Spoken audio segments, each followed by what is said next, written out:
I do think you need to confirm who is the audience for this. And so that's our second point. Our first point is knowing the difference between a family history and a memoir. And while there's some things that overlap, there are differences. And then the second point here is really confirm who the audience is. And we talk about this in other types of writing. So for example, if you're writing a memoir, your audience is not just your family, or probably not your family at all. They don't want to read your memoir, but your family is this larger community. It's probably a profile of maybe, let's say, a female who's 38 that, has, I mean, I'm just being facetious here in terms of your demographics or persona of who you're writing for. But with the family history, you really do need to confirm who it is. Is it family members? Is it just for your children?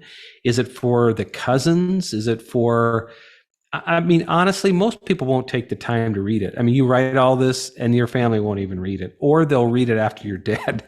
So the question is, who is this for? That really dictates, and you'll find you'd like to put everything in there, but you find that you're keeping things out based on who's going to be reading this.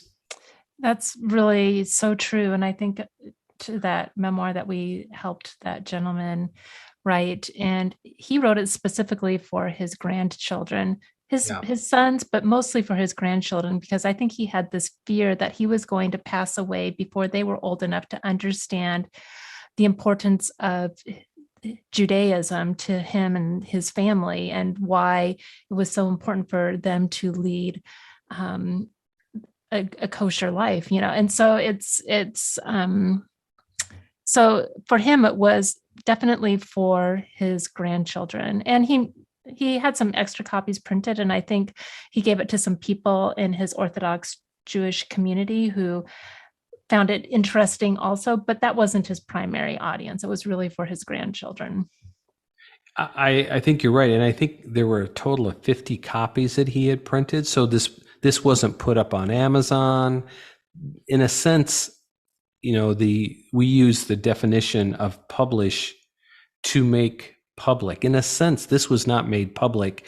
And in many ways, you could argue that these family stories are not made public. They're made public, let's say, to the family, but not made public to the larger world. It's not that you don't want anybody to read them, but they're really for that tight community and really defining who that is. So confirming who your audience is, you need to think through that. Who are you writing for? Right.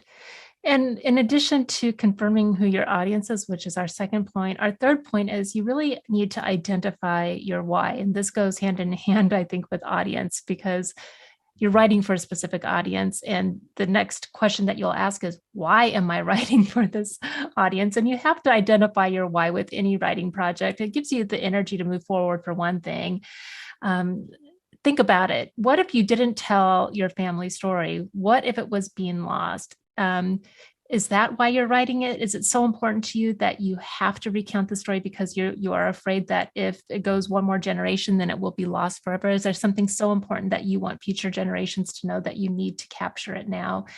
That will give you energy to move forward. So you need to identify your why. It also can help, I think, Dave, if you have a deadline. Sometimes we have these family moments in time, celebrations like a 50th wedding anniversary or a family reunion, where we want to present maybe this family history as a remembrance. And there could be some real unifying things that happen through presenting this family history at one of those events. Or some people just want to get it done before their parents pass away or somebody important passes away in their life so that they can get those stories. And I don't know, Dave, do you think your parents would enjoy reading the stories if you were to write the family history? Would there be some gratification in that for them? I think if I told them in a certain way, there would be. Yeah. One of the challenges when you're writing these stories is everybody has to be a hero.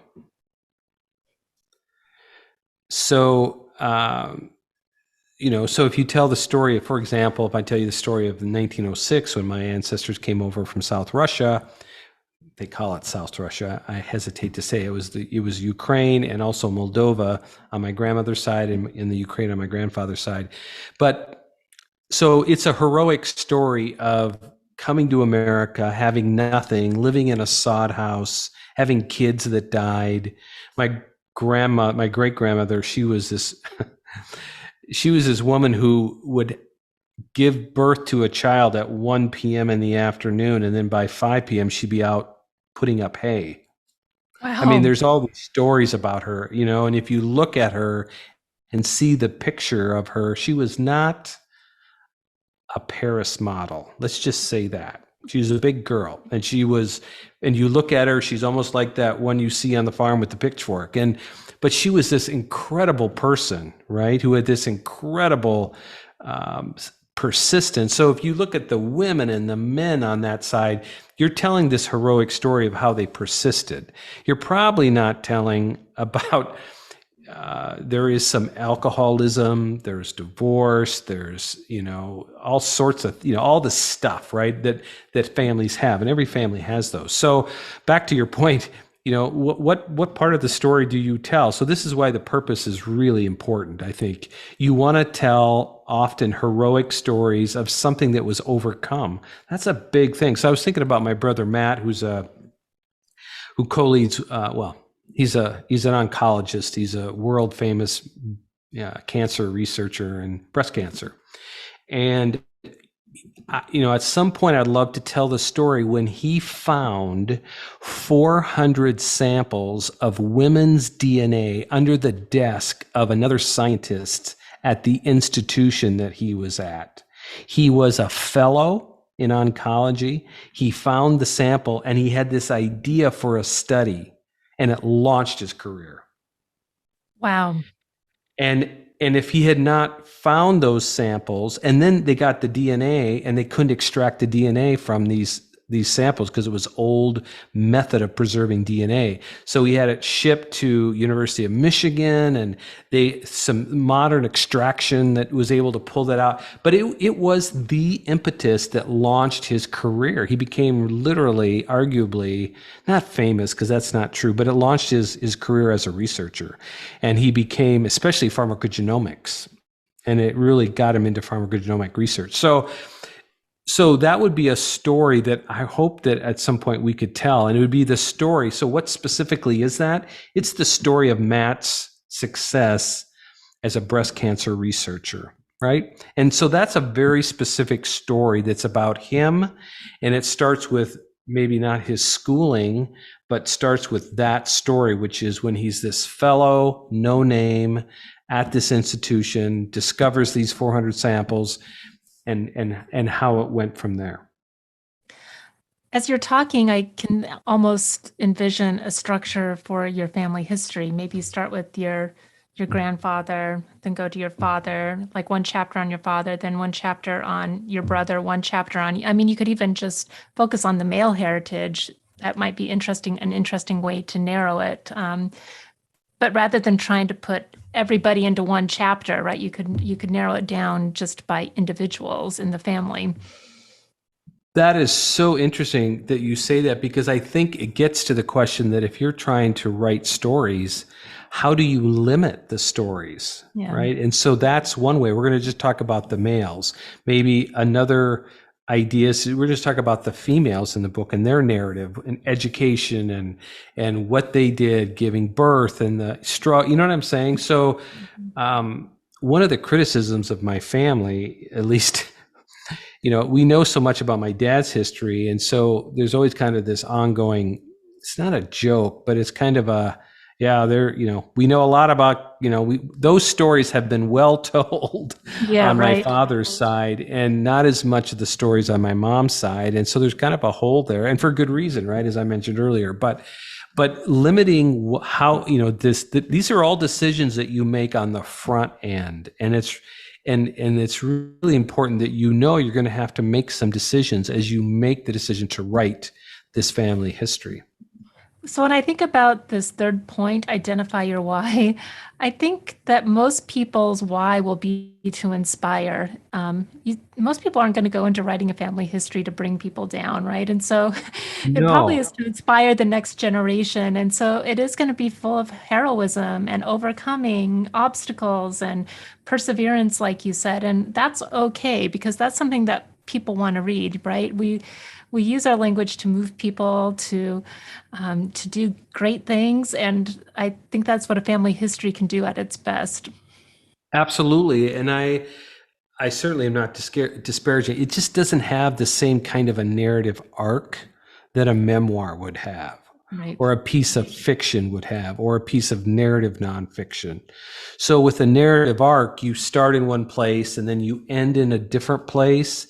And there's all this, tension and problems and challenges that happen that the protagonist overcomes over time.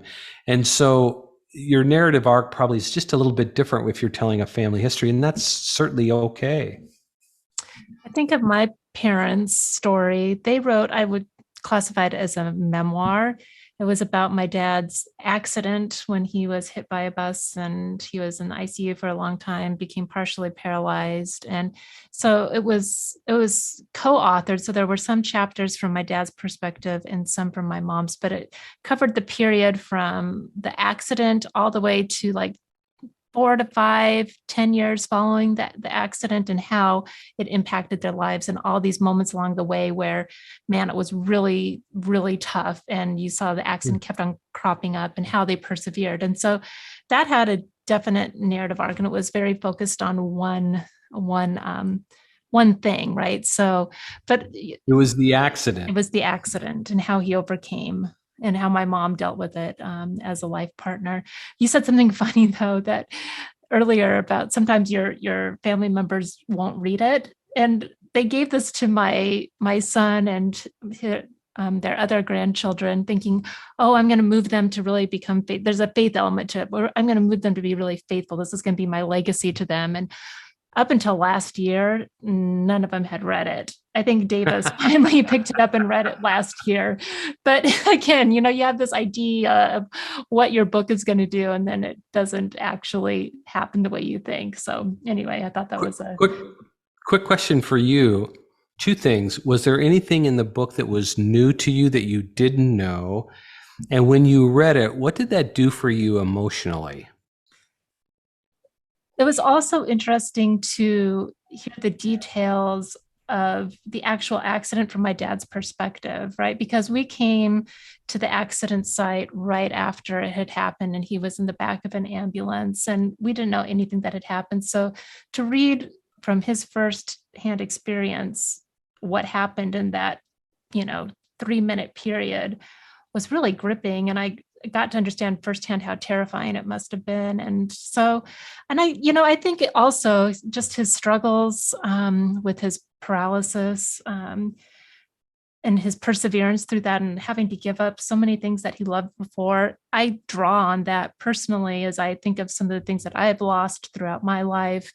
I look back to his story. So I do think it's something that I can anchor myself in times and feel an affinity with my parents, which is a gift because you don't always feel close to your parents. So I think it can deepen relationships in a really meaningful way. To me, that just shows that the purpose of that book was fulfilled, right? Hearing you talk about that. Could you just tell our audience just a little bit what the accident was? Yeah. So we like to say that my dad was actually ran over by a bus and that so he was a pastor and there was a bus that they were trying to sell. And so somebody was interested in buying the church bus and they came and somebody else from the church had gotten into the bus to start it up. My dad was in front of the bus with the hood open because he wanted to show the guy who was looking at the bus, the mechanics and the engine and all that stuff. And the guy behind the wheel, I'm not exactly sure what happened. This is where I get a little confused still, but it was in gear and it moved forward and it pinned him into this fence that was that was directly in front of the bus, and then the guy panicked and he backed up, and my dad was hooked onto the bus and pulled him under and dragged him across the parking lot and ran him over. So he was crushed. His pelvic was crushed. Part of his spinal cord was crushed. Luckily, it wasn't the one that made him completely paralyzed. So it was a really scary time. Wow, what a story. I'm so glad that they were able to write that. Even if the kids don't read it right now, at some point, you don't know, on some Saturday afternoon after they're bored of something, they see the book and they dip into it, and it inspires them in some way. So I think that's so wonderful Yeah. that they did that.